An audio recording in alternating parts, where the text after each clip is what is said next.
as we enter into episode 3 of Roll or Die. We return to the Isle of Quadora, in which our players have recently found themselves brought together by a set of wildly different yet somewhat similar circumstances. And I would now like to introduce them and allow them to tell us who they're playing one by one. Eddie. What's up? My name's Eddie, and I'm playing Crash Silo, the little hottie from heaven. Hello, I'm Lucas, and I am playing Owen, a Gloomstalker Ranger. I'm Reese, and I'm playing with this little boy. His name's Xavier Quill. Do you want to rephrase it? And he's a. Oh wait, no! Oh god, I didn't realise. I am playing the role of a man above the age of 18. Adult man. Adult man. And he's a cheeky bard rogue guy. Thanks, bro. And Ellie, with a bit of decorum, please. My name's Ellie, and I'm playing the fully grown woman of Sully. Welcome back to Quadora, all of you. To briefly remind you of what happened in the previous episode of Roll or Die, you had all, for one reason or another, found yourselves on the very far west of the island, having ended up at Owen's cabin in the woods. Owen, it was a nice day, all things considered. It was. You know, you'd waken up, you had been looking after a very injured and beleaguered Tabaxi Druid. She had turned up at your door, having had one arm severed and looking as if she'd been through an incredibly violent episode on her journey to your cabin 3 days prior. And being the good soul that you are, you had indeed administered and healed up this Tabaxi Druid. And on the first morning where she was conscious again, you know, you'd made a nice breakfast, you'd made her a coffee, you'd made yourself an Irish coffee, as they say. And, you know, had a small conversation with her about a particular little effigy that you'd made out of very special looking flowers that adorned the shrine of your dearly beloved but deceased wife and daughter. But, you know, your opportunity to reminisce was, you know, cut quite short as one of your many traps, you know, that you had set up, being a survivalist in the woods, was sprung by Xavier, who was being forced along at the end of a, you know, threatening quarterstaff by Sully. They didn't have much of an opportunity to explain themselves, other than, you know, to say that, you know, they were there looking for a druid. And then, you know, you got attacked at that point by a bunch of the militiamen, well known as being some of the invading forces of Cardoon, the main continent set aside from the island. And as this group of malicious killer militiamen were preparing to visit murder and, you know, or at least grievous bodily harm upon yourself and the other new arrivals, from the skies, a radiant, angel-winged figure rocketed down and proceeded to fight over half of those militiamen's forces solo, while the rest of you ignored him on the other end of the board. And he made it through as well. Bloody well played. A couple of things that were mentioned is that the figure of Sully was referred to multiple times by the leader of these militiamen as Baratax's pet and also Baratax's dog. And the Tabaxi Druid, named Rain, had recognised the name Baratax and turned to you during the fight, Owen, and said that that means she works for them, meaning those militiamen. However, you were all victorious, uniting together in a common cause of sheer survival, as these militiamen, their intent was to kill everybody here, but clearly their primary target was the druid herself. At the end of last session, as silence returned to this little grove in the forest, in this cabin area, the last words that were spoken were the winged angel, Crash, speaking to Sully and saying the words, "You're not my sister." And then Rain, the Tabaxi Druid, speaking up and saying that she believes she owes you all an apology and an explanation. But before she does launch into exposition and a diatribe, I would like to hand it over to you. Who are you all? Why are you here? Who are you? Why are you here? It's my home! Oh, right. It's a very funny way of saying thank you. For what? For saving your life. You For saving your life. You will thank. These two? No, you led them here. She pushed me here. I didn't have anything to do with coming here specifically. I was helping you get Helping me healed. push me into a trap. Yeah, see, she's up to something. I don't necessarily trust this lady over here. Did I not bring you here to help you get healed? To help me get healed by pushing me into a trap. Yeah. You fell into that many trap helps. on your own accord. I didn't know. On my a own trap accord, was she there. says. She's lying. She's with them people. I saw her at the bar. Who hanging were out with they? them people. Who were their people? Those people. They were a part of Baratax's forces, I suppose. And are you not? Yes. But you witnessed them attacking me. But they said that you were the pet or something like that, which means you work with them one way or another. I mean, you're not a very likable person, so I'm not too surprised that they're attacking you, to be honest. Let me tell you something about Baratax. Okay, here we go. He might not be the person that you think he is. Who is he? He's one of the generals of Shurunkar.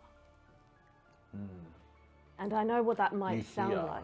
Rain, the Tabaxi Druid, hiss in a very angry feline manner when you say the name Shurunkar.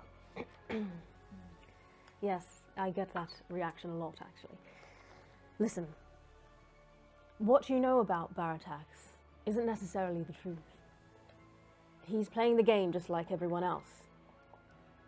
And it might benefit you all to play on the winning side. Is this a game to you? Everything is a game. I might be inclined to disagree, but if I may begin. So she firstly goes over to Crash, and with obviously she's only got one arm, and that one arm is wielding a white birch branch quarterstaff, and she wanders over in your direction to stand directly in front of you, and she bows deeply at the waist, and it says to Crash that such heroism is a sight I have never seen in all my days. Sorry.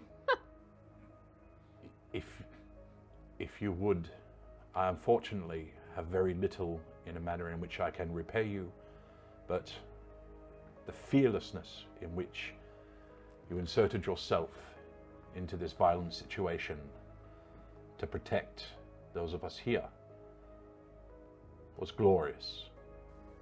Kind of bow my head to her. As for the two of you, again, my gratitude is too hard to put into words, at least in the language of you furless people.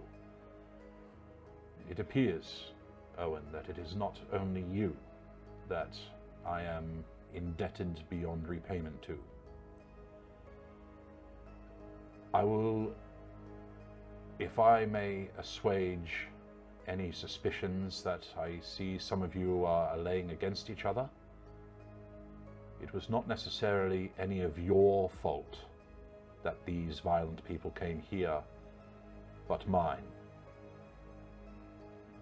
You heard them say that they were hunting the druid. and that druid is me. Shurunkar has a very, very significant reason to want me captured or dead. And every day that I am not is another day in which your island may be saved. Right, so what makes you so special and having all these people come and chase you? Why does Shurunkar fear you so much, or whatever issue he has with you? Wise question. Yeah. I am the only reason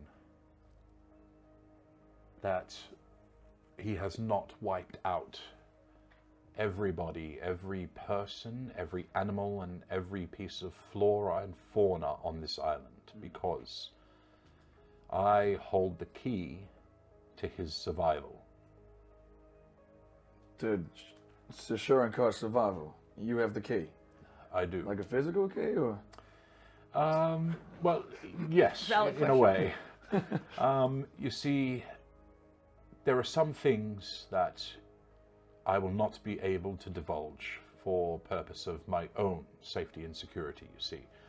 But what I can say is that I'm sure that most of you, and Owen, I understand with your lifestyle this may be news to you, but these invading forces from Khadun have come here with a singular goal in mind: eradication.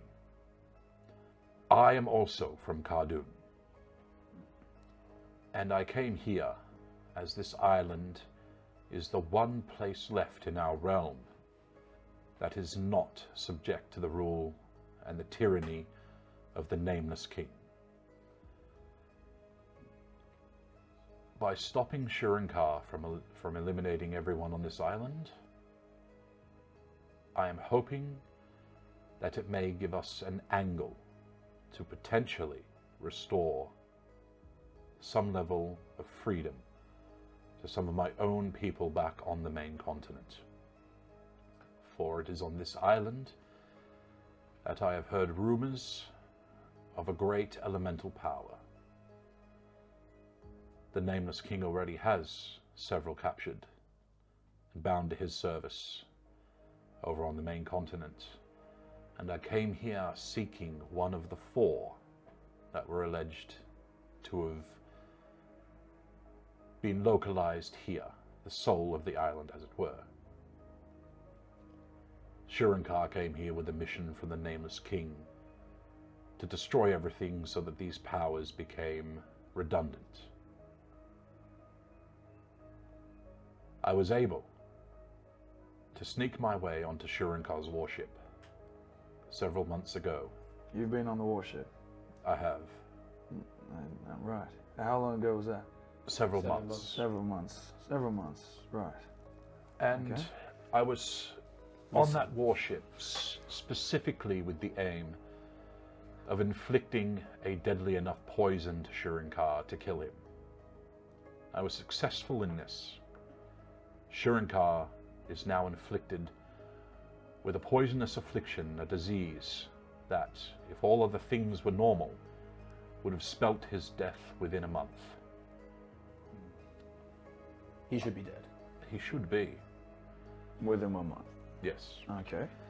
Right. And the only way that he could possibly be saved by this, there are 2 things I can think of, is that either A, his foul and corrupted servant Seraphel, someone that has taken the natural magic and wonder of the world and twisted it to foul ends, has found a way to forestall his death and keep him alive. Or, option 2, he found the flowers, which are native only to this island and are the only form of which this disease can be cured. Right. And have you done this before, this little poison thing? You've cured people before? You sound like you have. I have not, You've for this is my first time to this island.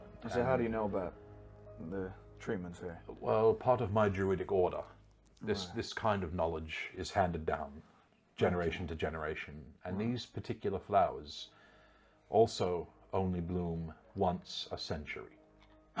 Are they blooming anywhere near this time of year, or they readily available to people just for no specific reason? I'm going to get you to roll an insight check here for me, please. Yeah.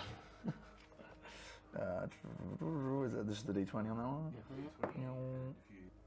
Insight, yeah. 15. Nice. All right, good enough. So before she answers, you see her eyes kind of flick sideways to Owen for a moment, and then return to you immediately again. And she says, yes, indeed they were recently in bloom here on Quadora. And it had been my intention to find these flowers and destroy them, so that a cure for Shurunkar could not be made. Okay, and that's your intention to destroy these flowers. Okay. Right, and you haven't done that yet, have you? No, I do not have those flowers. Okay. Right. Tell me more of this Seraphel. I know very little, other than she is someone that absolutely is well steeped in magical power, and that is reminiscent of, but a fouler version of the natural magics. Then kind of Rain turns to Sully, and it kind of steers the conversation back to you and says, if you are in the employ of Baratax, I find it mildly disconcerting to be conversing with the enemy, as it were. And I am gratefully curious as to why it is apparently these forces are turning against themselves. Well, all I can say is it's very lucky that I am here and have found you.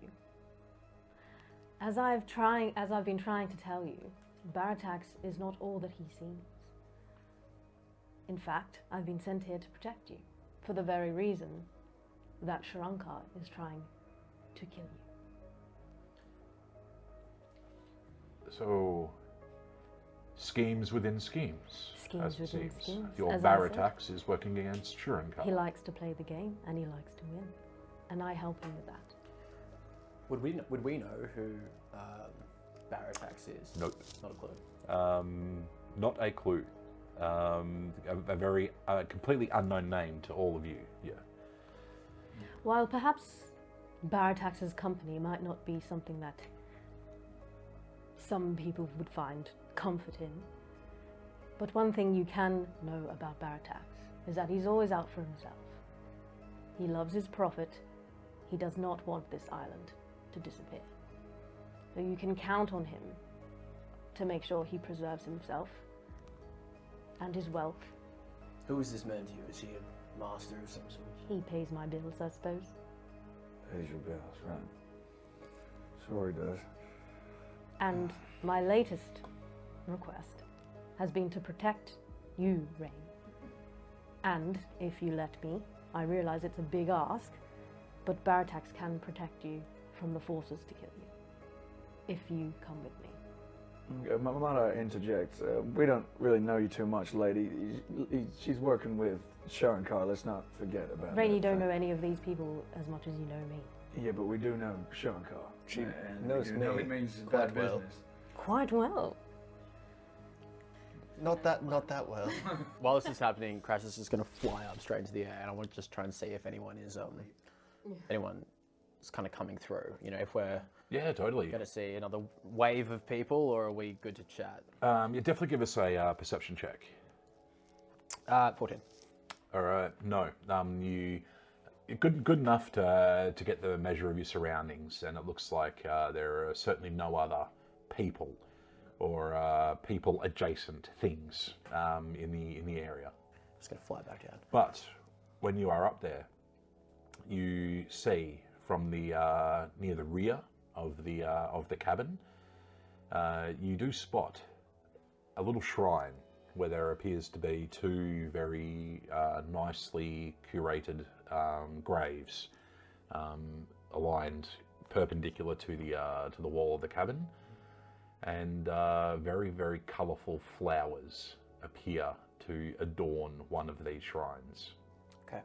I'm going to keep that information just to myself now. I'm going to fly back down and be like, look, as much as I love this chit-chat, we have just cut down, grounds guard, corrupt or no. We should get rid of the evidence. Owen, it is your name, correct? Yes. Will you give me a hand and bury some of these corpses in the traps? I fear we may be sleeping here tonight. Okay. I'll tell you where the rest are.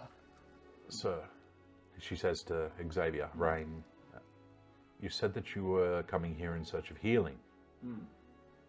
What is it that afflicts you? Oh, just like a little illness sort of thing. It's nothing too crazy. I just just looking sick. And I just needed some just general aid. It's really nothing.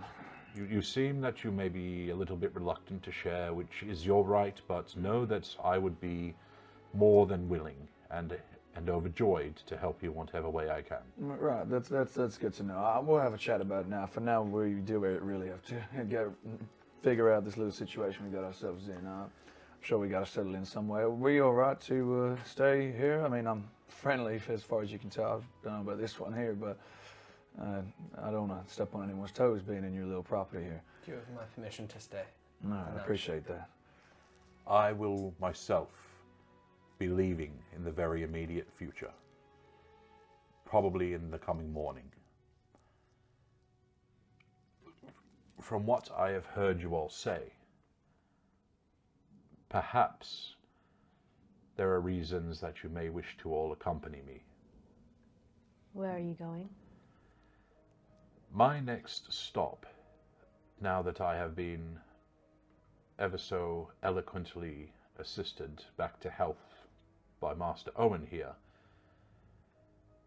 is that I will proceed on my next stage of my mission to try and locate the elemental scion of this island. A power born and of the earth, known as the Tao. There is very little knowledge I have of this elemental scion, other than one of the noble families of this island were known to be its guardians, or potentially servants. This was a noble family with their household in your main capital city of Stoneshelm. And it would be my intention to go to this manor, this noble house, seek out my contact there, and hopefully get some more information on how this Tao could be found. And potentially enlisted to help me in my mission to stop Shurunkar. Crash is going to come back after, burying the bodies just to hear this last bit. Which house? It is, it was a family named after the woods, the Wildshade woods in the center of the island, or perhaps it was the other way around. I believe it was the Silvershade. Yes. I know that one. I would need to demonstrate the utmost in subtlety getting in and out of this city. Stoneshelm. Did you hear that? Subtlety. It's never been my style. Clearly. You're welcome, by the way. For what? Saving your life. You only saved your own. I mean, to be fair, he did actually help us quite a bit. I mean, we kind of let him loose there a bit and let him to his own devices, but he did save our ass, so I think a bit of respect is due his way, in all honesty. Don't get me wrong. I will take any opportunity I can to smack the unjust, but I very easily could have flown away after figuring out you are not who I'm looking for. Sorry to disappoint you. If I may ask, sir, how is it that I was so lucky that you found yourself here at this very moment, so fortuitously? I guess it's no secret now. I'm on the hunt for my sister. There's another one. You pretty little things walking about. Interesting. Not quite. No. You see, I am of half lineage, half Asimar, half High Elf. My sister resembled my mother's looks, and I my father's. Right. I was on the verge of asking. I felt that it may have been too forward, but your kind are unknown to me entirely. There is none like you in the main continent, and I have heard stories of ancient, now extinct, winged elves known as the Avariel, and also heard stories of the divine, lineages touched by the divine that are blessed with angel wings, and I was on the verge of asking which one you may be. Touched by the divine. Yes, the Dawnfather has been a You serve Lathander. kind of like pull out my amulet, tuck it back in. Would it surprise you to know that once more, this is something I have never seen in all my days, having lived on the main continent? Well, let me shed some light on you. Kind of give it a brief. The brief kind of synopsis, and very much, have you heard about the old, like, Lord and Savior? The Morning Lord sounds like someone that may be ethically opposed to a vicious tyrant such as Shurunkar, or the Nameless King having their way with Quadora Isle. Would you agree? Absolutely. Perhaps, sir, it may be considered a glorious undertaking if you were to assist me in my plight of stopping Shurunkar and saving this island. This is absolutely in my immediate interests. However, I am also on my own journey, and if I get a lead which is hot, I must follow. Oh, Understandably how so. Sad, how sad. And you said that you were Don't look at me. and you said that it is your job to protect me now. I am by your side wherever you go. Wonderful. Should we take this inside? It is getting rather cold. That'd be lovely, actually, if you'd may. What? So, for those of you that took some, some scrapes and some wounds during the fight with those militiamen, Rain makes a point out of taking about half an hour of wandering through the nearby woods to gather various herbs and plants together to come back. And although, healing spells and such, close wounds and, restore functionality to the body, Rain is able to manufacture at a moment's notice a number of ointments and salves that she can give you to apply to yourselves that seem to prevent scar tissue from building up and remove the stiffness and the aching joints from the battle that you just undertook, and then kind of withdraws to her own counsel again, and kind of whilst you all do move inside to talk amongst yourselves, Rain seems more inclined to stay standing out in the sunlight near particularly near the shrine, where she seems to be staring at your flowers there, Owen. I was going to ask, can I accompany Rain to kind of help pick up the the herbs stuff to need for healing? And whilst I'm on the walk with her, tell me more about these magic flowers that bloom once a century. What do they look like? Wait, so just for context, we're in the house and it's just you two outside? I'm staying outside, Would just you like keeping to- watch. Yeah. I want to loot bodies. Nice. They're in the grave, dude. That's okay. I'm going through the grave. Yeah, I would Dig 'em actually. up. Yeah. I would also like to loot bodies as well and try to pick up on anything. Yeah. Nice. I'm also just, while we're looting, I'm just going to say, Purple Man, Yes. what is your name? Well, you first. You're the one that's a no suspicious lady. Sully. Sully. Yes. Is it now? Yes. All right, I'd take your word for it. Sully, then. The name's Xavier Quill. I'm kind of surprised you don't recognize me, but have you Recognize. have you been on this? Roll a history check for Yeah, me real cool. quick. History is... Oh. What was the result of your history I rolled check? a 6, but I have inspo from last set, so... 9. All right. The name does not ring a bell. Yep. Why were you so cagey before? I thought you came here to get healed and then, So cagey. well, she offered you healing and you turned it down. Oh, I just didn't think it was the right moment to do it in front of everyone. We got stuff to do. I mean, it's just a little healing. It's nothing out of the ordinary. I mean, but given that apparently they're the best healer here, I reckon they could help me out. But I'm sure I'll have a little chat with them afterwards. But what about you? I don't know. I don't know if I'm buying this little story that you got with this little game. Who's to say you're not playing a game with us?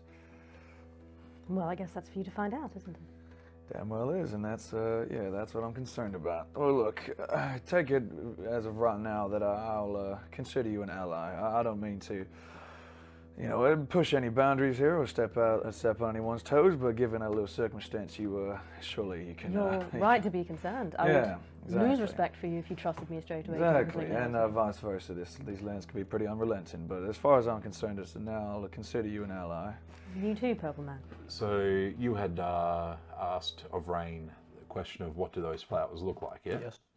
So Rain responds by saying, they are striking in appearance indeed, the sight of which different from anything else that exists in the world, but I will withhold that information from anybody and everybody that I speak to at this point. I hope that does not offend you, but that is the kind of information that islands may die on.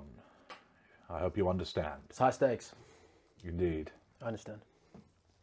I did see some flowers out next to his house.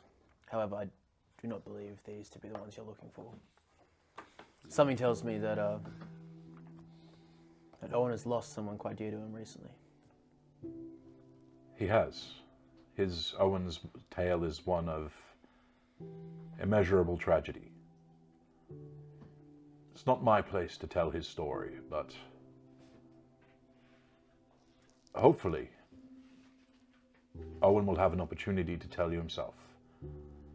I am hoping that a soul such as his would be agreeable in joining me on my quest as well. For he is clearly a man of great competency when it comes to the arts of nature. Yeah, he's got a good eye as well. Good shot. I don't know, I would have made it through there if it wasn't for his arrow that hit the leader's arm. So you saw them wander off into the woods a ways. Yeah. Have a quiet conversation amongst themselves. You noticed a couple of glances coming back your way from Rain. But yeah, after about 20 minutes, 30 minutes or so, they come back, and Rain kind of begins to hand out ointments and salves that she creates from what was gathered out in the woods. In that time, definitely, while you guys went off into the forest and these guys went the other direction, and all the talk about flowers and whatever, I definitely went and got the doll, attached it to my waistband under my cloak to keep it safe. So the flowers that you saw from above, when you rocketed up to do reconnaissance, you now notice they're attached to Owen's belt, and now approaches around about midday. So Damn, that was all in the morning. So Eventful morning. as the day does wear on, you see that Rain largely keeps to herself and whatnot, but takes moments to kind of take Owen aside for a conversation here or there, and comes to the point of saying that you and I share a common enemy, and one that I believe you have great cause to seek retribution upon.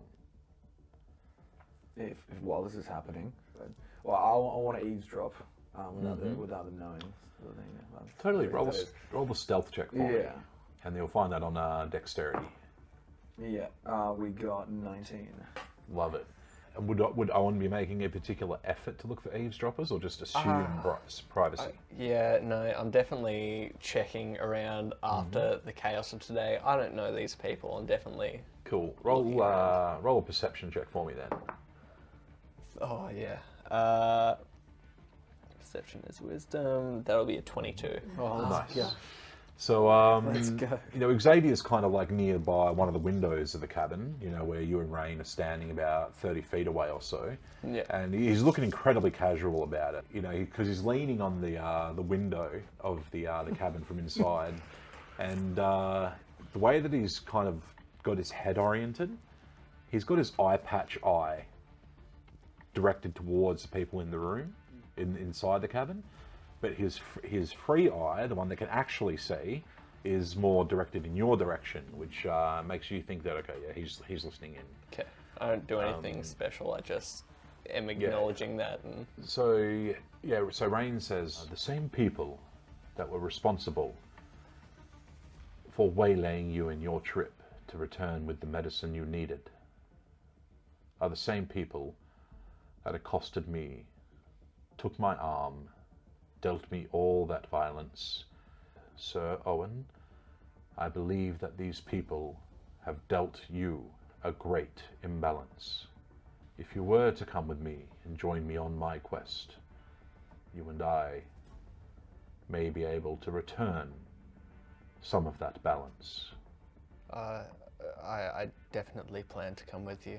I gave my oath to protect you, and now this lady, and glancing over to the house, says she will be protecting you. I don't trust her quite yet, so it is still my duty to accompany you.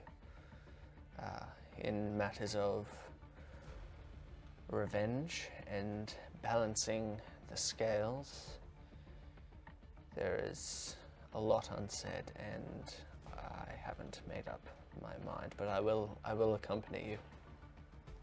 And I must tell you and you alone this one thing that you must keep at the forefront of your mind. Then, yeah, knowing that he's listening, I like kind of put up a hand and I gesture to walk into the forest, like a bit more, Gotcha. like just out of earshot. Gotcha. So yeah, you understand now that Owen, the jig is up. Yeah, Owen and sees I'll her. casually pretend like nothing's happening. Yeah. So when you get a bit further into the woods and you're assured of your privacy again, Rain tells you, and she points to the doll made out of those flowers with the really striking cayenne petals with the white stripe down them, and she says, the flowers on your child's doll are the flowers that could cure Shurunkar. I would not dream, after having heard of your story, I would not dream of dictating to you what is done with them. But if you are going to keep them, I would request that all of your efforts, where necessary, go to ensuring they don't fall into the hands of the Cardoon forces. I don't plan on anyone having these flowers but me.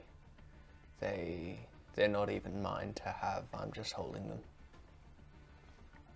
I will protect them with my life as well, so let's go back and have a cup of tea then, shall we? The rest of the day kind of whiles away, and I imagine, Owen, you might have some preparations to make in terms of packing bags and such. Did anybody want to have any other lines of please. conversation? Yep. Yes, please. So is this, the sun is like kind of setting? Or like You could pick a moment if you wanted to. Yeah.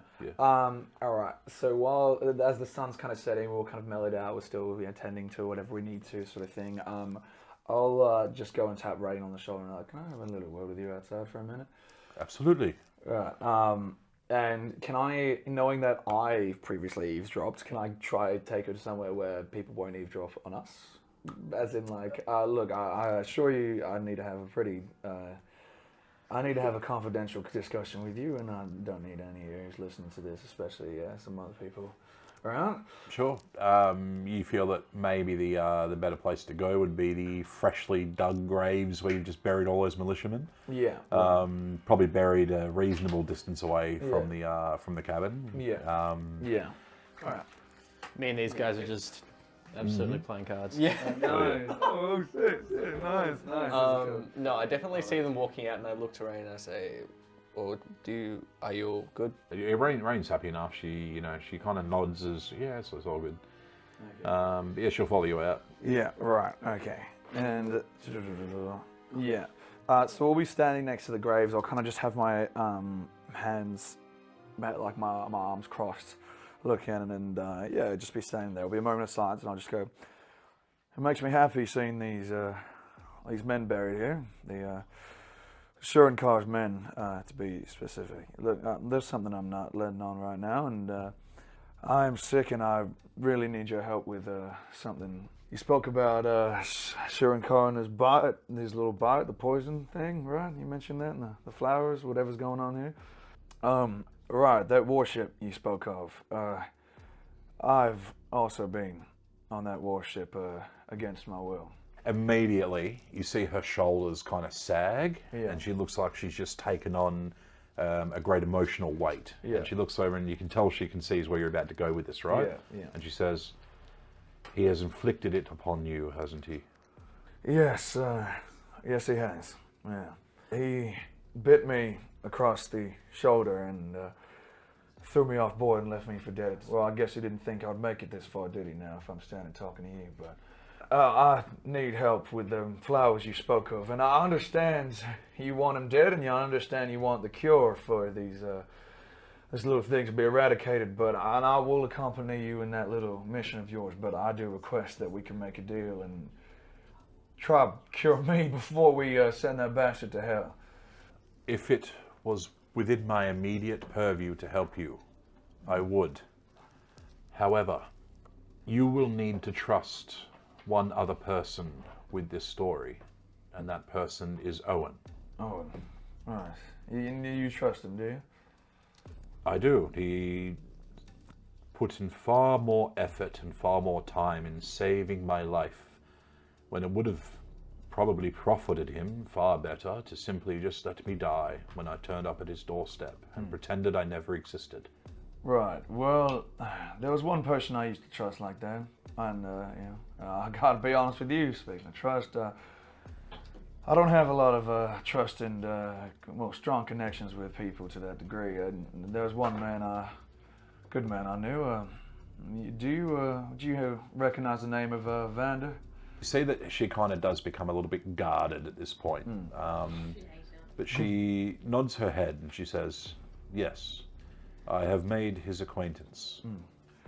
Well, this man, he was the only one to show me any warmth in my life, and he was on that warship as well. One of the last things he said in his dying words, or should I say message, was to protect the druid, who I assume is you, at all costs. And look, I haven't really built up much of a merit to trust you, but if my only friend is telling me that, then I will put my faith and trust into you. He was a good man. I will tell you this. Whilst most of my story will remain limited for now, Right. I will tell you that Vander is the one that secured my secret passage into this island. He smuggled me in. I will agree with you that he was a good man, and although I never really got the opportunity to get to know him, and thus only by reputation, it would be my belief that Vander was a better man than any gave him credit for. Damn right. Damn right. So, if you will trust me with this, I will return. I will grab Owen and I will bring him back out here. Right. Yeah. So Rain returns. Owen, a moment, please. All is well. What? I All was the- just all- winning. No, you weren't. Well, I won the last hand. I won the last two. So- Yeah. I go. All right. So you join Rain and head out to where Xavier and Rain get together, and Rain kind of explains the conversation that Xavier and she have just had, and then Rain says, "If Owen, you are willing to donate a single petal of those flowers, with your assistance in creating a potion, I can cure Xavier of his affliction." I heard you were, well, overheard that you mentioned the word revenge on this little Shurunkar potion, right? And I think we can see eye to eye on that at least. I mean you no harm, but I think our intentions align quite well here. I don't know anything about revenge or anything you heard or didn't hear, but I could spare a petal. Right. If it would cure him. It will be a cure. It will not only alleviate symptoms and such, but indeed it will rid your body of the affliction entirely. Which would be very nice right about now. I don't want to be making this a common occurrence. If Xavier had not demonstrated the valor he had today, I would not even be asking you of this. And the choice is yours. And I assure you, I will not be getting anywhere near that. I will not be getting anywhere near his jaws anytime soon. All right, it ain't gonna happen again. I promise you that. I would hope not, because the chance will not come again for another petal. I hear you. I pull it out and kind of get the one that's gonna make the aesthetic of it look the least different if I take it out. Of 10 flowers, 5 petals each. You got a reasonable amount remaining, so it doesn't ruin the aesthetics of the doll at all. But with that petal and with a number of other like flower herbs and stuff like that in a little mortar and pestle that she brings out of her backpack, with your assistance, she makes a very sludgy kind of potion that she then hands over to you. And just instructs you, go right ahead and knock it back. Tastes like mud. Is this inside the house now? Not necessarily. No. She's got the thing she needed in her bag to do it all together, but it takes about 5 minutes or so. Tastes like... That could taste worse. After a night's sleep, I guarantee you will feel much better, sir. All right. I don't understand the complete depth of your attachment to these flowers, but I thank you very much, sir, for helping me out. I won't forget that. All right, so we kind of come to the end of the day, and night falls. Everybody goes through a long rest. As the sun rises, Xavier, you certainly do feel a heckin' lot better. And whoever might look over and see him stand up, all of a sudden, nobody knew him before he was in his state of sickness, but all of a sudden his skin's a lot more rosy, and his eye is a lot more clearer. He seems to be rid of like a general haggardness and fatigue that was constantly floating around, and just almost bouncing off the walls in comparison. So Xavier, you are now free of disease, and you know that what Rain, Disease free. as of right now, STD check is all good. So you know that Rain was completely honest about what to expect from from taking that potion. All right, so we're going to kind of fast forward through the travel phase. Taking around about that week or so to go cross country and get to Stoneshelm. There is one piece of information I would like to share on our route. Totally. As we're going, right? So how are we just walking on foot? Yes, and Rain is also quite keen to just go around Moss Edge and not go back into the city. Yeah. So we're all walking, got a little backpack on, and be like, right, everyone here we'll keep walking, but we all know that there's all these men and soldiers everywhere, but we've dealt with them before, so there shouldn't be too much of an issue outside of the normal mishaps. But there's some people you probably should be aware of that are, a bit more inclined combat-wise. Someone I've met them myself, and I knew about the stories that came at hand. I thought I could best them, but I got evidently a bit cocky. But there are these people called the Twin Blades. They're hitmen sent by Shurunkar himself. They're, let's just say they know what they're doing. There's only two of them. One's a drow and the other one's a kenku, which is one of them big, tall, bird folk-looking people. Don't mess with them. They're a real threat if they come on, if they catch us. So as much as we want to avoid any dramas, we need to be avoiding these twin blade peoples pretty much at all costs. They spell nothing but trouble. But I reckon with a crew like us, we should be fine now, shouldn't we? Are they looking for you? I don't think they know I'm alive right now, in all honesty, so probably not, which gives us a benefit. But Would they be Hell, after you for something? no, well, they were after me for other reasons. I was involved in some barred things going on. I got a reputation and stuff like that, and they wanted answers from me. And, well, they tracked me down, and, yeah, I've had my little rummaging through there. They left me at sea, and, hell, I crawled my way back. But as far as they're concerned, I'm a dead man, which I think will give us somewhat of an advantage on this one. But that's not to say it's probably going to spell bigger issues if they do see my face. So I'll try to avoid them, at least me more specifically at all costs. But Is that just how a you lost your warning. eye? That's not how I lost my eye, but yeah, that Dang. would make a good story, actually, now I think of it. It is very rare indeed that anyone crosses paths with either of the twin blades and lives to tell the tale. Yep, that's you would hear that right. I was pretty much the only one that made it out, and like I said, they threw me overboard, so they didn't think I would be making it this far. They are both indeed more of Shurunkar's generals. One of them is a drow assassin called Amir. You know those And names? I do. Right. And it is said that Amir has never failed to murder any of her targets. She is terrifying. She holds dominion over the night.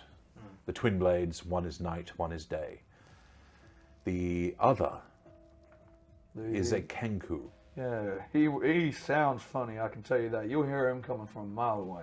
He is a creature of incredible brutality and violence, and it is said that he has a tragic past of having been a slave and been bound by chains for much of his life until he broke free, and now has taken sadistic glee in taking the same power over other sentient creatures. That he definitely... He is the twin blade to hold dominion over the day. He, being a Kenku, he cannot speak in the same language as the rest of us sentient folk, and he can only mimic what is said to be the noise of rattling chains. Yeah, rattling chains indeed. Has he got a name? He is referred to as Jangles by most, I believe. That was in Given character. the She's noise. going to laugh in character. Jangles, rattling chains. So, No imp.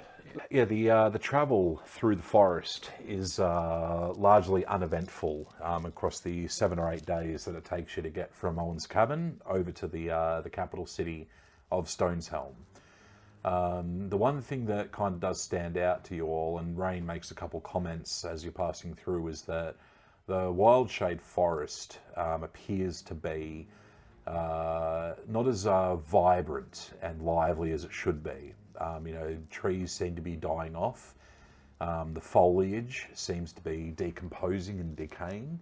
And there seems to be like a lot quieter in most of the forests that you go through than you might expect, in terms of the absence of the sounds of chirping birds and, creatures rummaging through the undergrowth and that.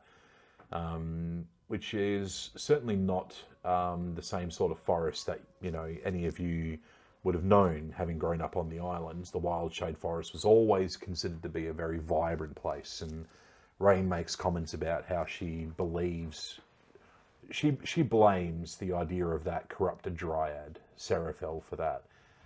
That only someone with those kinds of foul magics and intentions would be able to have that kind of impact. But moving along and getting to Stoneshelm. So Rain kind of leans on Xavier a little bit for this. Having said before that you would be easily able to assist with getting Rain to the Silvershade Manor. And in particular, she says that it would be very likely the information about the elemental scion, the Dow, would have been kept in a secret place, like a basement or a cellar or crypt or something like that. Much more likely to have been hidden that away in a location like that, more so than just be in an average noble's household. So you see, you eventually do all get to the where Xavier guides you all to a large and stone-built noble's estate. And you notice that this noble's estate is much, much quieter than what you might have seen it previously in your meanderings around Stoneshelm. You know, you notice that there might be some flickering torchlight from inside the house. Maybe 1 or 2 or 3 people in rooms inside the house that are doing stuff. But the house seems to be almost completely unpopulated right now, aside from that, which kind of surprises you a little bit. But you also know that this household has one main entrance, a number of side and rear entrances, and you also know that there is a large cellar door entrance on the what would be the most easternmost side of the house as well. Like I said, you would have expected that there would have been a lot of people here right now. Not many people at all, and you understand where all these entrances to the building is. But like I understands. Yes. Kind of. Okay. Yeah. So Rain kind of turns to you all and she says, "Shall we proceed?" Yeah, I'm on no way. Let's go around this way. So we go the eastern way to where the cellar door is and stuff like that around the back. As we're kind of going there, I'm like just quietly being like, "This is something feels off here. It's not quite how it used to be, but I think we are in the clear." So I'm going to go up to the cellar door and give it a nice. Hello? Anyone in there? A curtain is pulled back, and you all see like a little old man kind of peer out and look down just to kind of take notice of what's going on, and then he like kind of opens the window a bit and he just keep it down, hey. We're just trying to get entrance. We're trying to pass by. You wouldn't happen to know anyone that's manning the door, would you? Listen, this house is now being the estate of the the lovely but deceased folk that lived here, and he kind of stumbles over his words a little bit, but he kind of gets on to try and explain that the people who lived here, they're dead now, and the estate is in the process of being disseminated by the city, like the lawful and whatnot. So roll a perception check for me here. Yeah. 14. Nice. Silvershade Manor, You managed to just spot a particular marking that is on one of the stone pillars leading up to the windows here. It's a marking that is familiar to you as a member of the Vault's Key. The building here, this estate of the Silvershade family, has been marked by the Vault's Key for pillaging and removal, right? Yeah. And that stands out to you as being a very high level target. Only at someone at like Vander's level could dictate who's going to take anything from this household whatsoever.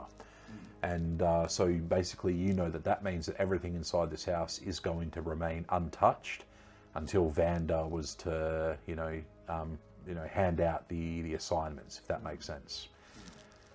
Now those assignments are never going to get handed out. Yeah.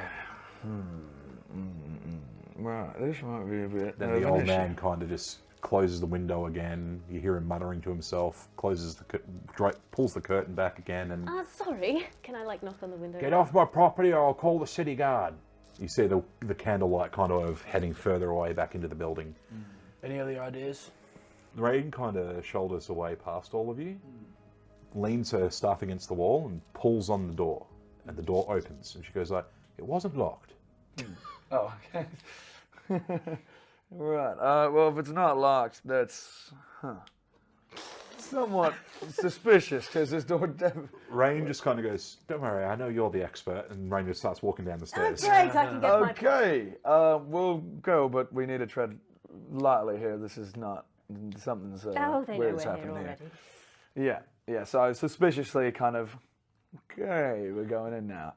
Yeah. I wouldn't even attempt to open the door because 9 times out of 10 that bitch is sealed. Yeah. That's a common D&D meme. I've never seen that door open in my life. Oh, The sure. common D&D meme of a dungeon master will present a door to a party. Damn it. 2 hours later, they've tried everything except try and open it. Yeah, all right, sure. All right, so the stairway goes down into a sort of like a very minor entrance foyer with one more door there as well. And you know, Rain goes up to it, and this door in particular is locked. And she then turns around. She says, Trying all of them now. "Anybody with the that might be able to do a thing with these locked doors, sir?" Yeah. Anybody? Is it like? Is there like a little hole where I can see kind of like anywhere near it, like a light source, or does it look like there's anyone behind the door? Or? So the door effectively provides no visibility to what's behind it. Yeah. The door is locked with a padlock that is latched onto it, so no peephole through or anything. Sure. Can I try to pick the lock? Absolutely. So on your skills, dexterity, you want to look for Guidance. sleight of hand. Yeah. So roll the d20 and add your sleight of hand mod. We are at 19 there, plus a d4. You said. Nice, nice. It's 20. Day 20 Oh yeah, plus. then my dog ate that one. No. Oh, 4. So yeah, 23. Nice. All right. So 23. You are a master at your craft here. Yeah. And you know, with the thieves' tools inside the padlock, you pop it open free.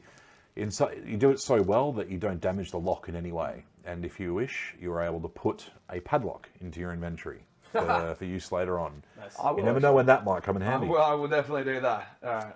So as the store opens, who might be in front here? I'll Yep, cool. So Crash, as you step in, you open this this wooden door, and you see that there's like a further stone corridor that extends out in front of you.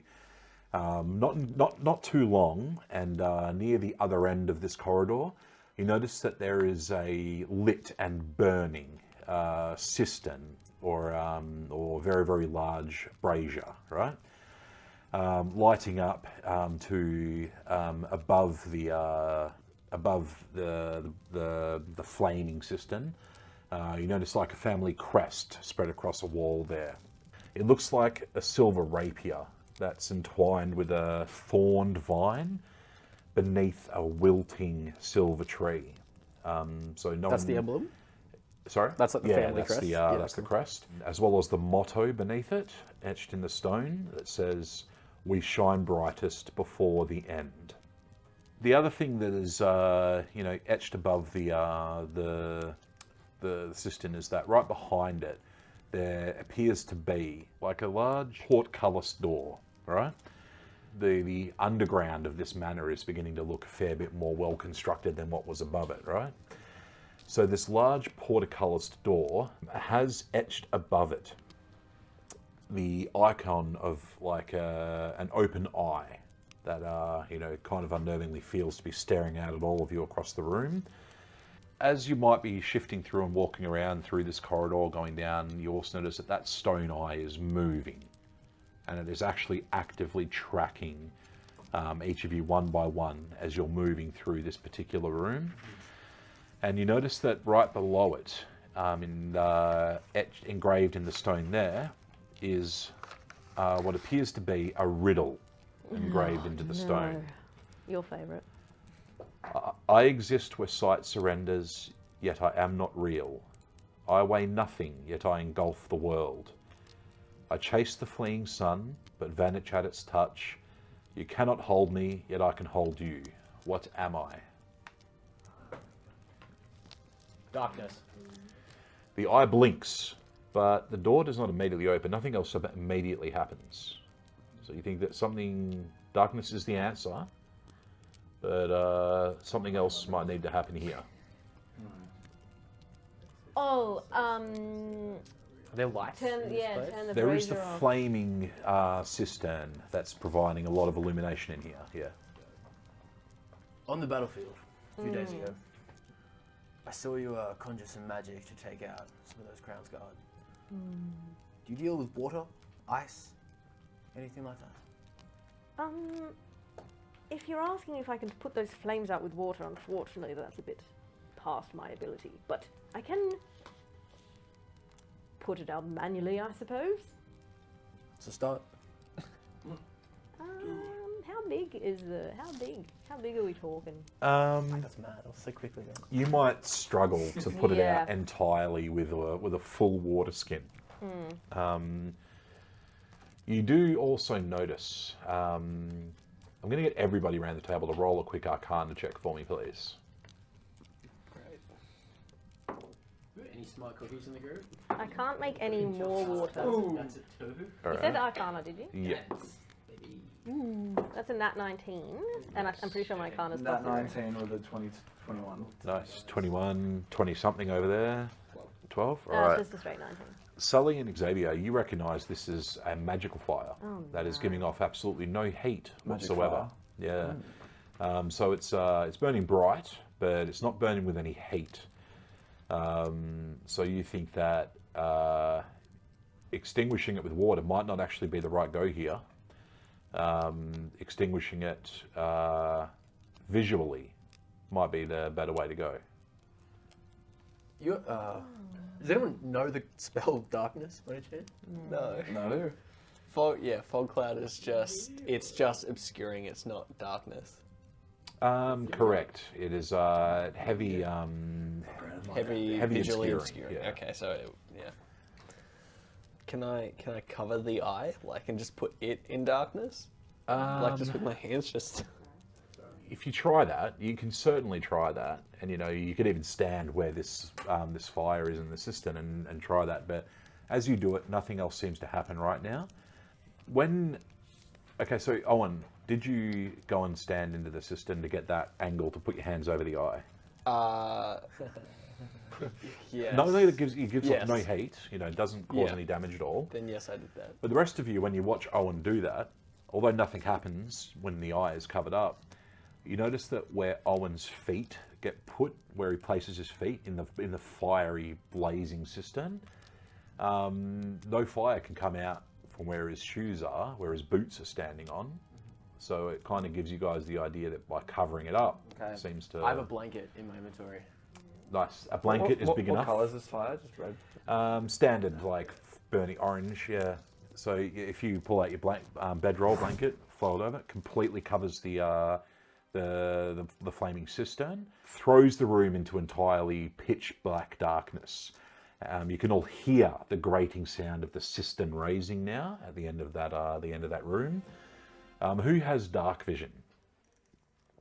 All right, so Sully, you're the only one that cannot actively see where you need to go right now. But the rest of you see that the portcullis is up, and you guys can go through it now. So as Rain, who does also have dark vision, begins to walk through, Rain will gently take one of your arms and guide you and tell you where you need to step up to get over the cistern and beyond. How slowly did the thing fall? The wall fall. The door opened. It went up reasonably quick. Like it would have taken 3 or 4 seconds for it to. Can I get this blanket back stop. without? Yeah, totally. Because you'd be on the other side of the door, just reach through, and whip it out. Yeah, easy. Now we're locked. Yeah, no, desperate for the blanket. So as you do get through and you pull the blanket out, the fire is lit again, and the portcullis drops closed once more. The Riddle then Master, baby. Give me another one. Let's go. And then you also see that at that moment torches light up on your side at the same time that the system lit up over there. Now, this is a grand room here. It's like a large decorative hall-sized room, lit with torches that are on pillars. And as everyone looks around, you see that the walls are decorated with paintings that seem to show a theme of great battles that were fought in ages past with like archaic armor and antique weaponry, stuff like that. You can also see that there's a bunch of suits of armor that are, standing guard throughout this room. Well, standing as if they were meant to stand guard. They're decorative suits of armor. And some of them appear to be coloured in terms of old green coloured armour, signifying that there seems to be a bit of a nature theme to most of the warriors in this room. I'm gonna just put my hands on both of these dudes' necks and just say, "Don't touch anything." Don't touch me. And then there is also one particularly grand, much larger suit of armour that is at the head of the room. And this one's much different. It seems to be coloured in a violet, purple colour scheme. Similar but different to the sort of colour scheme that Xavier's currently wearing. Most of these suits of armour also have names that are etched into the pedestals that they're on. So, that big spike, and it's all that big purple violet one also has a bunch of spikes decorating it, almost like thorns coming out of the armour. Designated under the pillar below it as Sebastian Silvershade. Seb. And then a number of other R.I.P. various Silvershade names under the green suits of armour scattered around. Percy, Cassandra, Regulus, and Chad. Appreciating the Chad armour suit. Another door on the opposite side of the room to pass through this one and move on. Is it open? It is. This one is just like an empty doorway. There's actually no physical door blocking the portal of that way. And walking through that one, you see that it's like a storeroom, barrels and boxes and kegs and stuff. And you see that even just by the smell of it in here, this is quite obviously a storeroom where there's a lot of preserved food, a lot of expensive and maybe some not so expensive ales and wines and meads. Also has, in terms of the entries and exits to this room, these doors have been left open, but they could be locked. With a whole lot of preserved foods in here, like dried and smoked preserved meats, and all this additional alcohol and stuff, and water barrels as well. You can refill all of your rations to max capacity, so another 10 rations each, if you so wish. Great. Is there any whiskey that I can just put into my flask? Totally, yeah. There's a smallish barrel that wouldn't add too much weight to your inventory. You could bring that along with you if you wanted. Barrel of whiskey. I'll just fill it up in the flask. I don't need heaps. Easy.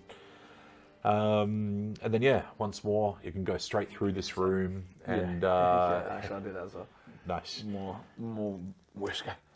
Moving through the next room to explore in here is apparently, as you go to approach the exit to the other storeroom, it looked like an open and empty portal, but before you could actually walk through it, one of you goes bang and crashes off a almost perfectly clear mirror. The deep shadows of the storeroom, you didn't really, whoever was walking through first, if it was Crash, you weren't able to see your own reflection. No, I was doing my whiskey thing. Weren't able to see your own reflection before you bounce off a mirror. I'll take it, because I had no dark vision or whatever. Does anybody want to brighten up this room a little bit with some additional illumination? I'll cast light. Yeah, nice. So then, all of a sudden, you are looking through the doorway to a library, or at least on the other side of this mirror. One of these two-way mirrors, so you get a little bit of view through. There's a library on the other side, but there is also another stone engraving above this mirror that's blocking your way. And a little bit similar to the eye that was in the first room, except this one appears to be the image of two faces, as if they're speaking to each other, and one more riddle beneath that one there. You have me today, tomorrow you'll have more. As your time passes, I'm not easy to store. I don't take up space, but I'm only in one place. I am what you saw, but not what you see. What am I? Memory. Boom. Oh, So as Crash, It's funny as that, because my intelligence is 8. as Crash verbally gives the answer to that, if it verbally says the word memory, the two faces immediately orient away from each other on the wall and turn to pay attention to you, the one that said the word memory. And it looks like they're listening and waiting for you to give them a little bit more. Now what are you going to do? Open. You see the two heads kind of shake their heads as if they're a little bit disappointed, and then these engravings turn back to each other and become inanimate on the wall again. And you think that they were looking to hear something else, not the word open, only, but yeah. Aha. I'm going to say memory. And they're going to... we shine brightest before the end. Silvershade... Oh, that's the Silver... I was going to say Silvershade motto and crest. We shine brightest at the end. They shake their heads disappointed again and turn back. So with the riddle answer being memory, you think that must have something to do with it and what they must be wanting to hear. Perhaps a memory. Everyone else has been seeing this happen as well, so others can try too if they have a Memory. Faces turn to you. May we forever remember Sebastian Silvershade. They shake their heads back to inanimate. That's right. Perhaps offering up one of your own memories. They hear the words memories. Faces turn to you. I'm not giving them my memory. What if I can't? What if they take it from me? One of you should do it. They shake their heads disappointedly back to inanimate. Actually, memory. Yep, faces go back to you. Just in case you do take it. That one time I fell flat on my face in front of Baratax. The faces kind of look like they're thinking about that for a second, then they kind of nod their heads. And the mirror just kind of like disappears into nothing. But Do I only still for you, remember it? only for you. The rest of you still see a mirror barring the way. Still remember the time I fell flat on my face? Yeah, totally. This is like I thought they were going to take it from me. This is like first day at the office. Got like a fun fact face. So you all see Sully approach and walk through where you all still see a mirror, but Sully doesn't. And Sully just walks straight through it. And you find yourself in a library on the other side. Bye. And then you turn around and wave at you from the other side. So that kind of seems to be the trick here, is to step forward and proclaim a significant memory of your own. I'm assuming that's a significant... I thought about that for a second. I was like, you know what? That would be a significant thing for Sully, because that was a great moment of embarrassment and weakness in front of like an employer that would be as likely to kill you as cringes laugh about at you. it all the time. So then Rain kind of steps forward at that point and says, memory. And the faces turn to Rain. And then Rain says, the day I was torn from my litter. And then she walks forward through this mirror and joins Sully on the other side. So then the faces return to inanimate again, waiting for the rest of you. Memory. I'm going to pull out a tiny little vial of ash. I'm going to say, the day House Silo was burned to the ground. The heads nod immediately and the mirror disappears for you and you can walk through. Memory. I remember the first time I got into my first bar fight at the Double Huntsman. With no thanks to Vander. Yep, and you can join through, head through that mirror, leaving only Owen in the room. Yeah, memory. The day my daughter was born. Nice. And again, mirror disappears. So now, for all intents and purposes, for everybody in this place now, there is no barrier in that doorway anymore. So you find yourselves in what appears to be a very grand library in here. And I fucking hate books. books, well, there's scrolls as well, if that helps. Rows and rows of bookshelves. And you can see that they have all been rather well cared for here as well. And you can see that Rain is also kind of looking at all these books with wonder. And she says, I wonder if potentially any of these may have information on what I need here. Are these, I can't read any of them, but are these things that we should perhaps look through? Have you got your magic thing? What magic thing? A little magnifying glass? Sniff out something magic? Every book is magic. Takes us to another world, you know. Can I roll perception to see I if can there's any ritually books cast. that would be... I can... Yeah, totally. Roll. This one would actually be an investigation to try and I'll help find him. particular things. Nice, have advantage. Advantage, so... Yeah, thank you. 20, unnatural. 20's huge, yeah. So there are a number of books that kind of jump out to you as The Oath of Silvershade, Knights of the Silver Elm, The Lost City of Skadala, Wings of Cerily, and The Viporan, Attack of the Dragon Turtle. Rad. Should read that one. Dragon turtle. You also notice that there's, and I'm going to say because you're actively assisting, you see all these things as well. There is also a section on one of these bookshelves that appears to also have a number of folded pieces of parchments, like they were letters or correspondence of some sort, and a couple scrolls as well that appear to be separate from all these books and tomes. So these letters and scrolls that are set apart appear to have been particularly collected in one form or another.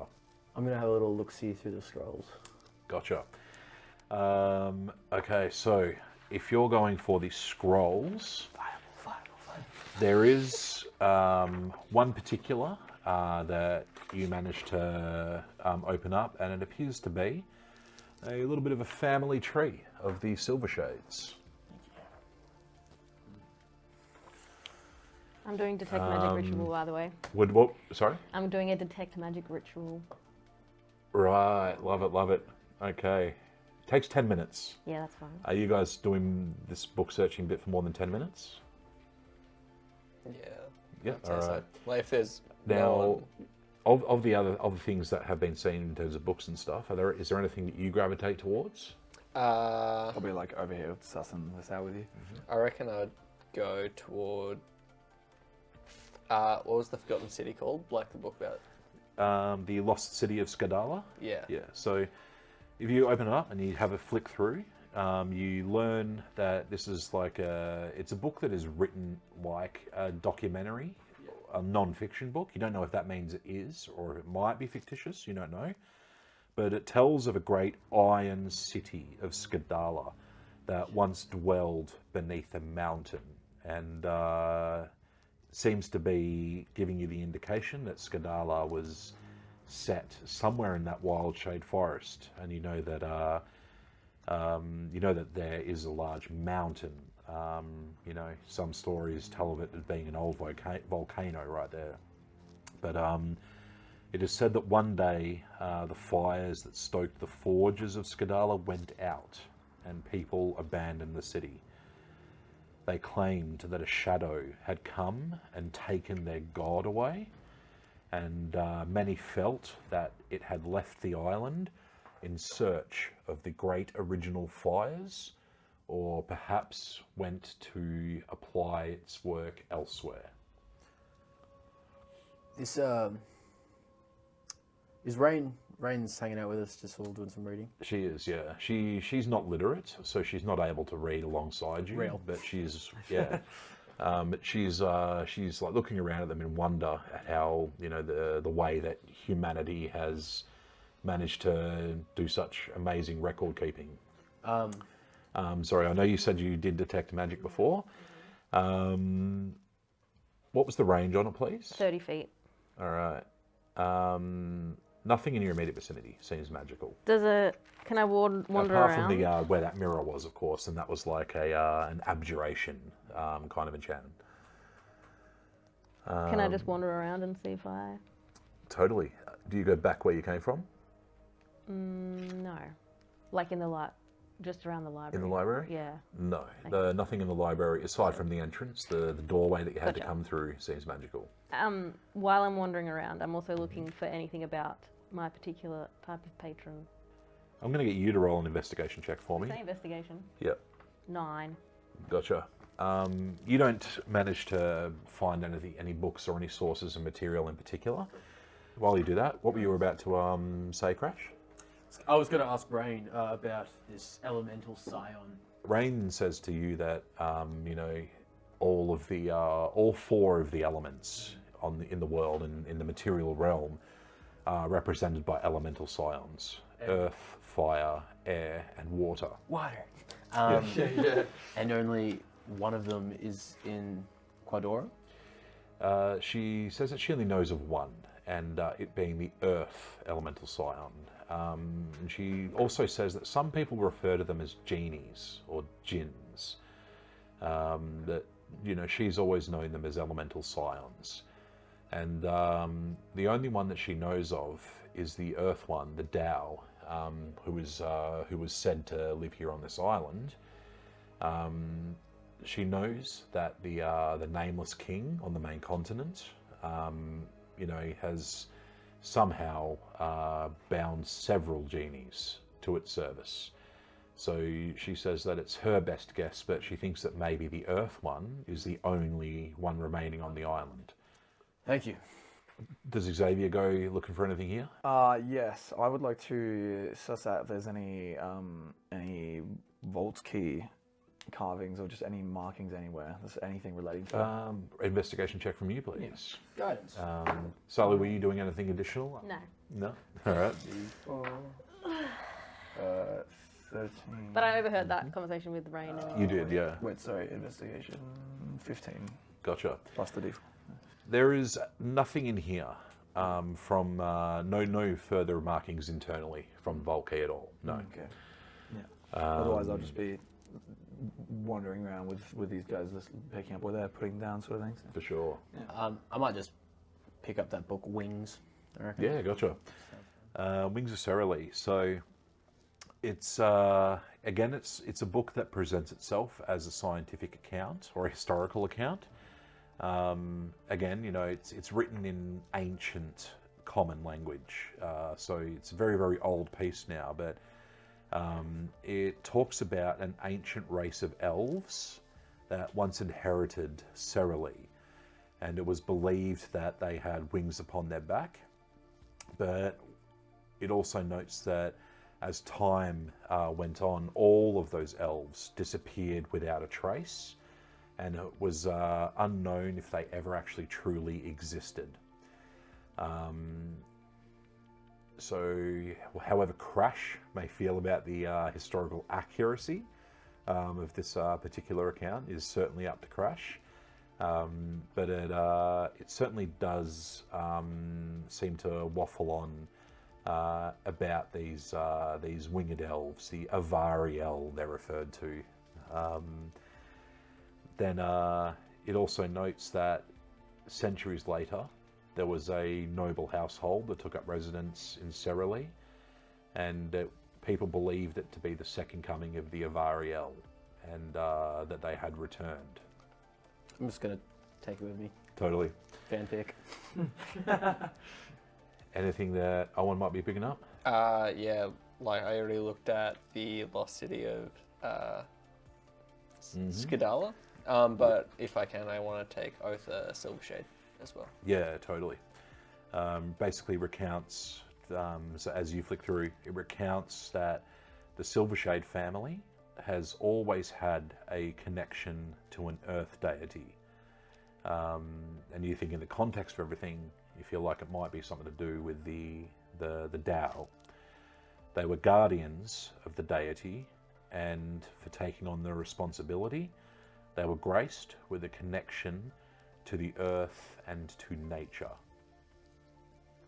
Can I go through the turtle dragon? No one's done that. Totally. It tells the story of the Sebastian Silvershade, that giant, the giant purple suit of armor that was in the other room.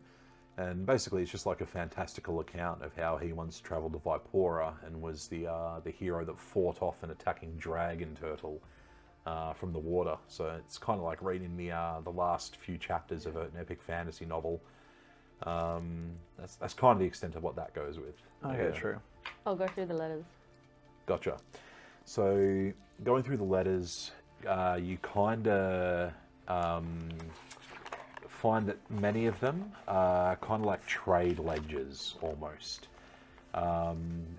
You know, as if the head of this household which you see now begins to sign his name as Adrian, has written to people about amounts owing and amounts owed, things like that. But then you come across one handwritten letter that appears to be a little bit more substantial than any of that. Let me know if you want me to verbally read this out or if you want to read it out yourself. Just to see if I want any more. And no handwriting to be blamed here. That is that is totally all font. Anybody else going through scrolls or journals or letters in here or anything?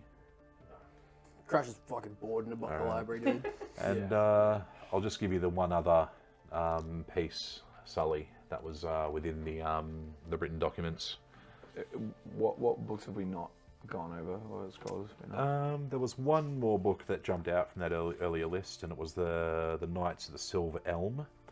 Oh, I'll look into that one. Yeah. Yeah, so it's like it talks of a noble knight, of the noble knights of the two houses of the Silvershade and the Elmwild, and tells the story of how they came together in ancient times, being warriors of nature and guardians of the Isle. They stood against invading forces and drove them back, and saw that a very fierce battle saw a lot of the island destroyed. And Elm Wild? that's right, with a D on the end. Yeah. No, sorry, Elmwild, what, sorry? Elmwild, another noble house. Yeah. And you know, after this big battle that they were victorious in, but the battle was, you know, greatly costly for the island itself. They worked tirelessly to restore the forests and the landscape to all of its former glory. And the forest that was created as a result was named after their joint efforts, the Wild Shade Wood, which is this massive forest around the centre of the island. Cool.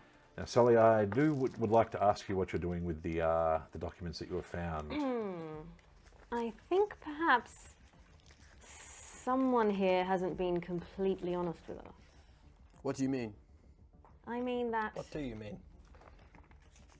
somebody here might know a little bit more about the Dow than they're letting on. Well, that ain't me. I'm just a bard. I don't know anything about these little elemental thingers. Oh, and you've been very quiet. I Can I roll an I inside don't check? know of any Dow. Totally. 7. Can I roll an inside check on her? Yeah, totally. Can I?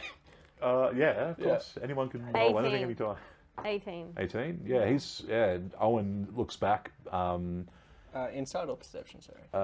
Insight, yeah. Insight, okay, cool. So I got a 13 on her. Gotcha. Alright, so Or, what, 19 on you? nice. Alright, so the two of you are both getting a sense from Sully that all of a sudden she's got something very juicy right now. Very Okay. And she's looking at Owen as if the jig is up. Your insight on Owen, yeah, when you say to Owen, you know more about this Dow than you're letting on, the look he gives you back about, no I don't, that is genuine. You know, you get that a strong sense that he actually is being honest. He doesn't know any more about the Dow than any of you. What's your mother's name? That's none of your business. Are you a Silvershade? Oh shit. I... Once again... Everyone is here to find the Dow. I think it's time to be truthful to us. I don't know of any drow. And that's all that's relevant. Drow? Isn't it twins? No, the twin blades? no, the Dow. Dow, sorry. The Earth Dow. The Earth Scion, dude. That So is then a why true, do these that letters... is a true comment. I don't know. Why That's do correct, these yeah. letters Yeah, I don't indicate know. you may know more than you're telling us? Are you a Silvershade? I used to be. What does that mean? Used to be. I am no longer affiliated with the house. By choice? Partially. I didn't think it was relevant, so I didn't We're in bring your it up. childhood home and you don't think it's relevant. Rain kind of coughs to get everyone's attention at this point. She says, look, this I think that there are conversations to be had, but I think that I would be more in favor of finding what is needed in here and then leaving the city as quickly as I can. What are we looking for again? Looking for information on the Tao and where I could possibly find it here on the island. Owen, do you know anything about this? I don't know You see anything about a Rain Dao. kind of move along into the next room. Does anybody follow along? Yeah, I follow. Yeah. I'm following him. Nice.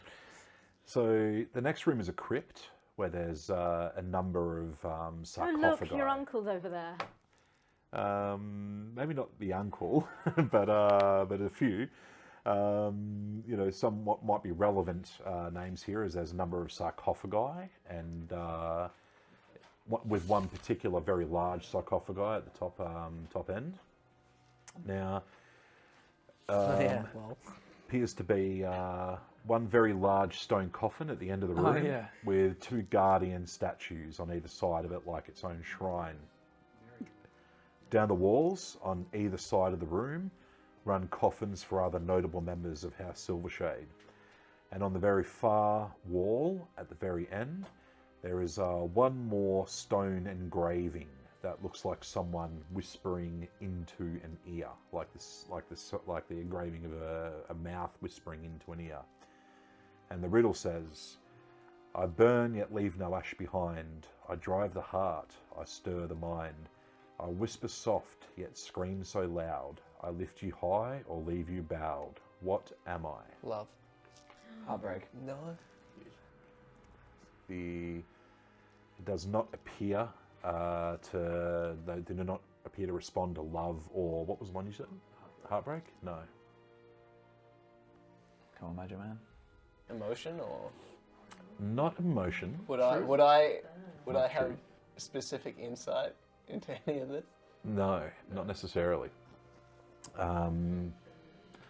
What is it that burns, that drives the heart? Yearning. Rain. Yearning. Yearning sounds good, but Passion. Determination. the engraving doesn't seem to react to those ones yet. A secret?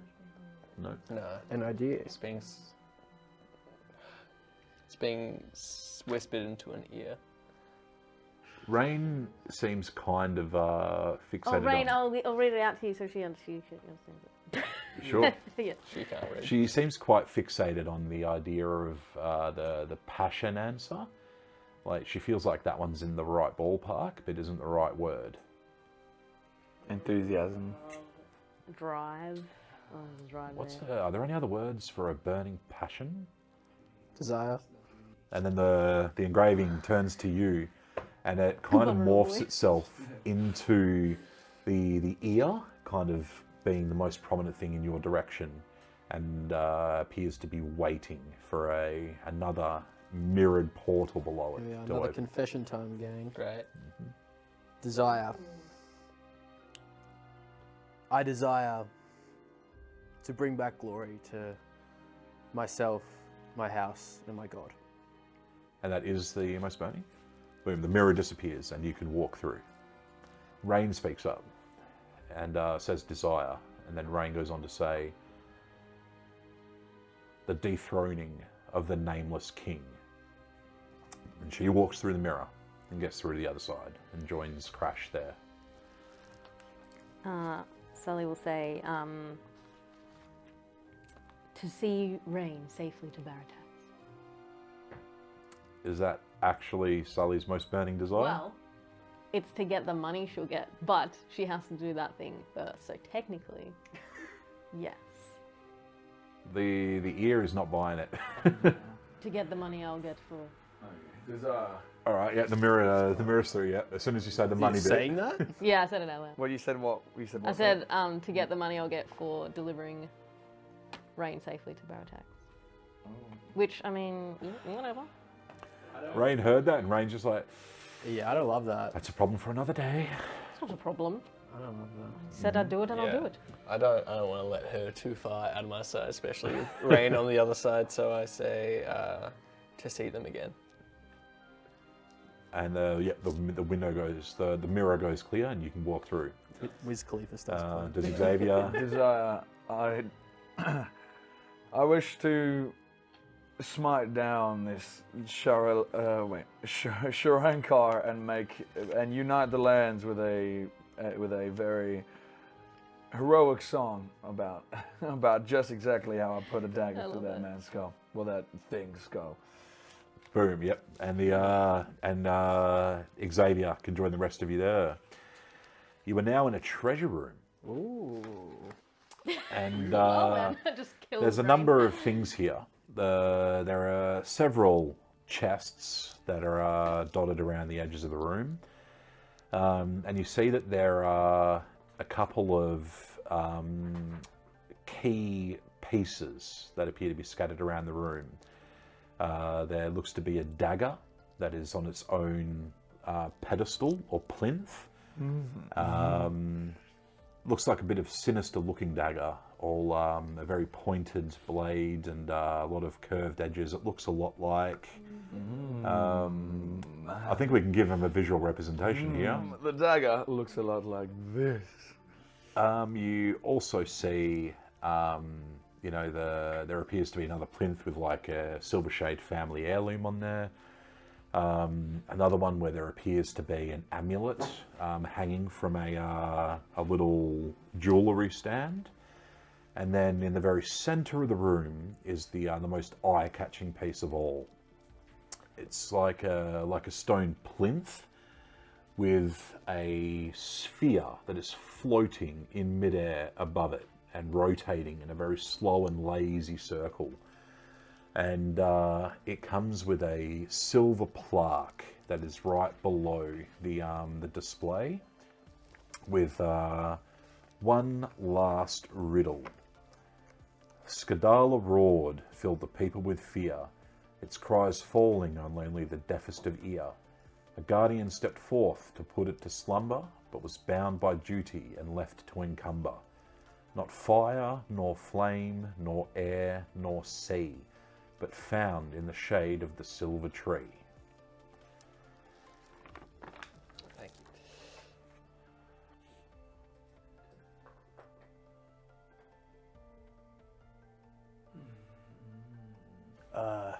This feels like a trap. Does it? Rain looks at it and she says, if anything could possibly be related to the Tao, surely this floating sphere of rock would be it. Is there anything around I'll just throw into the sphere? Like little Like a cobblestones pebble or or pebbles. Throw Yeah, it in you it. throw it. Are there any more suits pings well, off. like hanging around in this room? Not So it in this doesn't like room. go No. through anything. It just like being... Are there any etchings, marks I should be aware of? No, nothing like that in this room. Yeah, anything sticks out to me specifically? The Or Silvershade anything I know heirloom. about any of it? There's a Silvershade heirloom in there, like that again, like a very valuable version of the Silvershade crest with the rapier and the tree and that. The amulet that was in there, hanging off the jewellery stand, appears to be like you haven't gotten a close look at it yet, as everyone's absorbed in this sphere business. But it looks to be like an upside-down triangle with a bunch of skulls inside it. Looks to be like there's a little written note folded up underneath that amulet as well. Okay. Am I able to grab that? Do I see any traps or anything like that? Can I roll perception? I just take on Or- the Yeah, responsibility. totally roll perception, yeah. That seems what it's alluding to. What was it you said, Xavier? The definition of encumber, or at least in this sense, but was bound by duty and left to encumber. Like as in, just take on the responsibilities. Responsibilities. If I was to direct you to the important line of that one, it would not be that line. Yeah. What was your result? got a nat 1 on the perception check for traps. You definitely don't see any traps. So then I just go and grab the note. So this handwritten note that's below this amulet, which looks like an upside down triangle full of skulls. Yep. Our scouting beasts alerted us to strange figures communing around burning effigies in the wild shade. When I investigated, I found a group of foreign cultists adorned with the symbology of Merkel, the god of death and decay. They kept most of their secrets, but one of them, before expiring to interrogation, admitted they came here to extinguish what they called the Sword of Lathander. Safe to say, this sword is safe from Merkel's followers, but I sense they may not be the only ones with foul intentions now here. Right. On a hunch, I'm going to block my ears. Yeah, doesn't quite do anything. Except makes Owen's voice a little bit more muffled as he reads out the note. So Rain kind of rubs her chin a little bit in for confusion, and she looks at the riddle and she's like, not air, not fire, not air, no.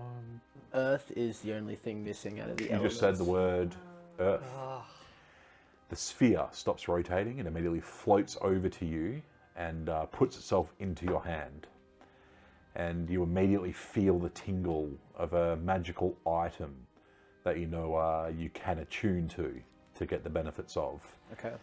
Immediately, there's kind of like an image that kind of springs out of the sphere.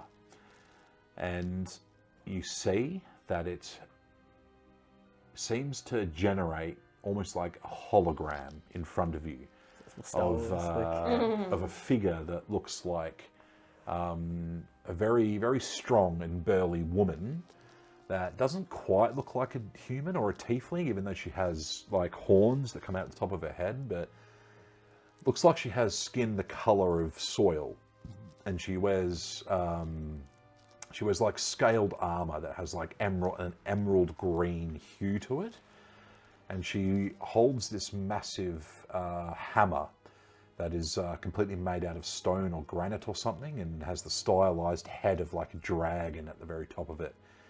And visually speaking, it appears to be a being of obvious and incredible power. But the hologram doesn't stay focused on this figure for very long, but then it seems to retreat, as if it's a camera moving back upwards, like to a bird's eye view, further and further back. And you see that this figure is standing in the middle of what appears to be some sort of clearing or meadow, but then you get a bit further back again for more perspective, and you see that she's sitting in the crater of a mountain or maybe a dead volcano, and it keeps going back further and further again, and then you see Mount Skadala from the middle of the island, like representative of that, and you see the wild shade wood and everything, and you see Rain say, "That's where she is. She's in the mountain. That's where I need to go next. The Dow. That's her." That's her.